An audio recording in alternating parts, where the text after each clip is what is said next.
भक्तों, ओम नमः शिवाय, श्री शिवाय नमस्तुभ्यम, जय श्री महाकाल। जी हाँ भक्तों, क्या आपके भी घर में कोई ऐसा व्यक्ति है जिसका विवाह नहीं हो रहा? आप लोग बहुत ज़्यादा परेशान है उसके विवाह को लेके कि आखिरकार इसका विवाह हो क्यों नहीं रहा। कोई ना कोई अड़चन आ जा रही है, अंत समय में कुछ न कुछ ऐसा हो जा रहा है जिसके कारण उसका जो विवाह है वो होते होते रह जा रहा है। उनकी जो उम्र है वो गुजरी जा रही है। आप लोग बहुत ज़्यादा परेशान हैं। कोई 30 साल का हो गया है, कोई 35 साल का हो गया है, कोई 40 साल का हो गया है, यहाँ तक कि कोई 45-45 साल के भी हो गए हैं, लेकिन उनका जो विवाह है वो नहीं हो पा रहा।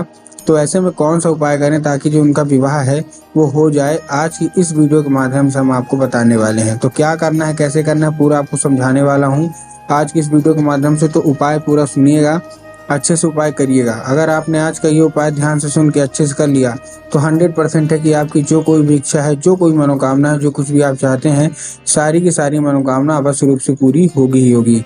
देखिए, पूज्य गुरुदेव की जो कथा होती है ना, जैसे कि आपको पता होगा कि पूज्य गुरुदेव की कथा में लाखों की भीड़ आती है, ठीक।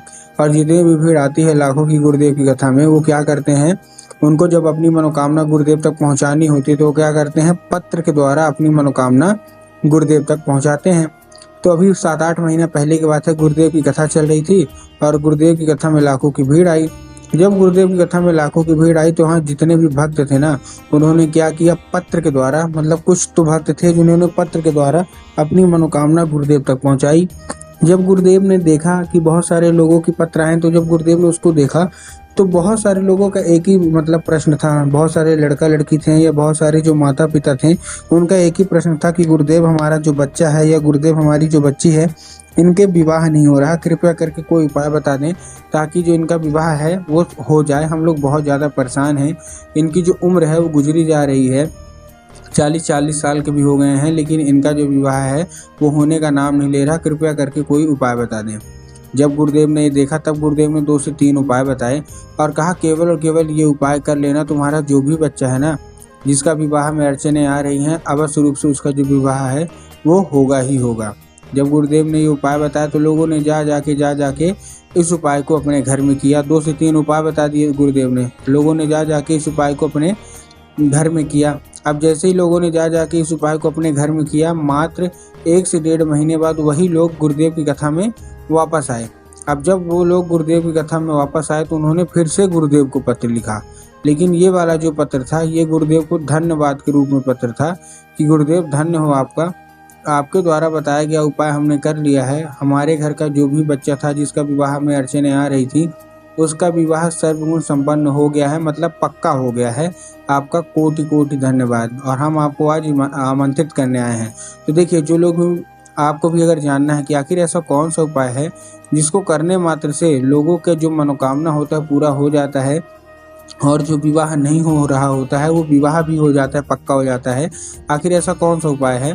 तो गुरुदेव की कथा सुन के और बहुत अच्छे से समझ के आपके लिए लेके आया हूँ। तो बस उपाय ध्यान से सुनना है, आपको अच्छे से करना है। अगर आपने आज का उपाय ध्यान से सुन के अच्छे से कर लिया तो अवश्य रूप से आपकी जो कोई भी इच्छा है, जो कोई मनोकामना है ना, जो कि अभी तक पूरी नहीं हो रही है, अवश्य रूप से वो मनोकामना पूरी होगी। और आपके घर का जो भी सदस्य है जिसका विवाह नहीं हो पा रहा, अवश्य रूप से उसका विवाह मात्र 1 से 1.5 महीने के अंदर पक्का होगा ही होगा। क्या करना है, कैसे करना है, पूरा समझाने वाला हूँ, तो बस ध्यान से उपाय सुनिएगा।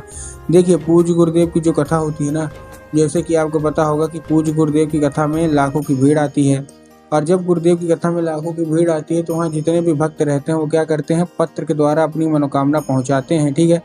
तो अब मैंने आपको बता दिया, जो उपाय बता दिया। अब चलिए चलते हम लोग उपाय की ओर, लेकिन उससे पहले चैनल पे अगर पहली बार आए हैं और आवाज़ मेरी पहली बार सुन रहे हैं तो वीडियो कर दें लाइक और चैनल को भी कर लें सब्सक्राइब, ताकि पूजनीय पंडित प्रदीप जी मिश्रा के रोज नए नए उपाय सबसे पहले मैं आपको प्राप्त करा सकूँ, ठीक है। तो देखिए, जो हमारा पहला उपाय है वो 3 काली मिर्च और 1 धतूरे का है। जिन भी लड़का या लड़की हैं जिनका विवाह नहीं हो पा रहा, उसको आपको क्या करना है, 3 काली मिर्च लेना है और 1 धतूरा। अब काली तिल और काली मिर्च में बहुत सारे लोग कंफ्यूज होते हैं कि हमको काली मिर्च लेना है कि काली तिल। तब गुरुदेव ने साफ साफ बताया कि आपको क्या लेना है, आपको काली मिर्च, उसके साथ साथ आपको 1 धतूरा चाहिए। ले लिया, लेने के बाद आप पहुंच जाइए सीधा सीधा शिव मंदिर। अब जैसे ही आप शिव मंदिर पहुंचेंगे, शिव मंदिर पहुंचने के बाद आपको करना क्या है, जैसे आप शिव मंदिर पहुंचेंगे आपको दक्षिण दिशा में खड़े हो जाना है और उत्तर की ओर अपना चेहरा कर लेना है। अब देखिए, दक्षिण और उत्तर में ना बहुत सारे लोग कंफ्यूज होते हैं कि दक्षिण क्या होता है, उत्तर क्या होता है, हमको थोड़ा साफ साफ बताओ। तब गुरुदेव ने साफ साफ बताया कि आप जिस भी शिव मंदिर जा रहे हैं उस शिव मंदिर के जिधर साइड जलाधारी है आपको अपना चेहरा उधर साइड करके खड़े हो जाना है। ठीक, खड़े हो गए। खड़े होने के बाद आपको करना क्या है, श्रम्भेश्वर महादेव का नाम लेके, देखिए महादेव को बहुत ही सुंदर सा नाम है श्रम्भेश्वर महादेव, तो बस आपको श्रम्भेश्वर महादेव का नाम लेके चुपचाप अर्पित कर देना है और अपनी मनोकामना मांगना है। पूज्य गुरुदेव कहते हैं कि श्रम्भेश्वर महादेव का ये जो उपाय है बहुत ही खास उपाय माना जाता है। जो कोई भी करता है मात्र 1 से 1.5 महीने के अंदर उसकी मनोकामना अवश्य रूप से पूरी होती ही होती है। ठीक है, पहला उपाय हमारा ये था। दूसरा उपाय हमारा 11 लाल फूल का उपाय है। जिनका भी लड़का लड़की का विवाह नहीं हो रहा आपको 11 लाल फूल लेना है। अब 11 लाल फूल आप कोई सा भी ले सकते हो, मतलब गुलाब का ले लीजिए, गुड़हल का ले लीजिए, जो भी आपको पसंद है ले लीजिए। बस एक चीज़ का ध्यान रखिएगा कि एक किस्म का होना चाहिए। अगर आप गुलाब का ले रहे हैं तो केवल गुलाब का लीजिए, अगर आप गुड़हल का ले रहे हैं तो केवल आप गुड़हल का लीजिए। ये नहीं कि बहुत सारे लोग गलती क्या करते हैं कि 2 फूल गुलाब के ले लेंगे, 3 फूल गुड़हल के ले लेंगे, तो ऐसा आपको नहीं करना है। ठीक है, आपने ले लिया, लेने के बाद आपको करना क्या है, पहुंच जाना है सीधा सीधा शिव मंदिर। अब आपके दिमाग में आया होगा कि शिव मंदिर पहुंच गए, शिव मंदिर पहुंचने के बाद हमको बाबा भोलेनाथ के ऊपर अर्पित कर देंगे बस, जो कि पूर्णतः गलत है। आपको बाबा भोलेनाथ के ऊपर अर्पित नहीं करना, आपको माता अशोक सुंदरी के ऊपर अर्पित करना है। अब देखिए, जिसको पता है कि माता अशोक सुंदरी की जगह कहाँ होती है उनका तो ठीक, लेकिन बहुत सारे ऐसे लोग हैं जिनको ये नहीं पता कि माता अशोक सुंदरी की जगह कहाँ होती है। तब गुरुदेव ने साफ साफ बताया है कि आप जिस भी शिव मंदिर जा रहे हैं उस शिव मंदिर का जो जलाधारी है, जलाधारी के दाएं मतलब राइट साइड में माता अशोक सुंदरी की जगह होती है। तो बस आपको करना क्या है, माता अशोक सुंदरी की जगह पे आपको चुपचाप क्या कर देना है, अर्पित कर देना है। ठीक, अर्पित करने के बाद अपनी मनोकामना मांग लीजिए। पूज्य गुरुदेव कहते हैं कि माता अशोक सुंदरी को लाल फूल बहुत ज़्यादा पसंद है और अगर आप ये उपाय करते हैं तो अवश्य रूप से प्रसन्न होती ही होती हैं। ये था हमारा दूसरा उपाय। अब जो हमारा तीसरा उपाय है वो 5 कनेर के फूल का उपाय है। जिनका भी विवाह नहीं हो रहा है ये उपाय कर लीजिएगा। आपको 5 कनेर का फूल लेना है। अब 5 कनेर के फूल लेके आप पहुंच गए सीधा सीधा शिव मंदिर।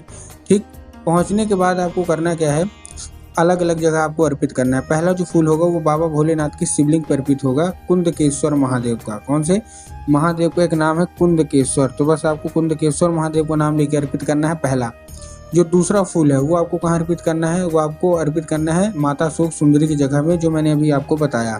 उसके बाद भगवान गणेश की जगह पे करना है। जैसे ही माता अशोक सुंदरी की जगह जलाधारी के दाएं साइड होती है वैसे ही भगवान गणेश की जगह जलाधारी के बाएं साइड होती है।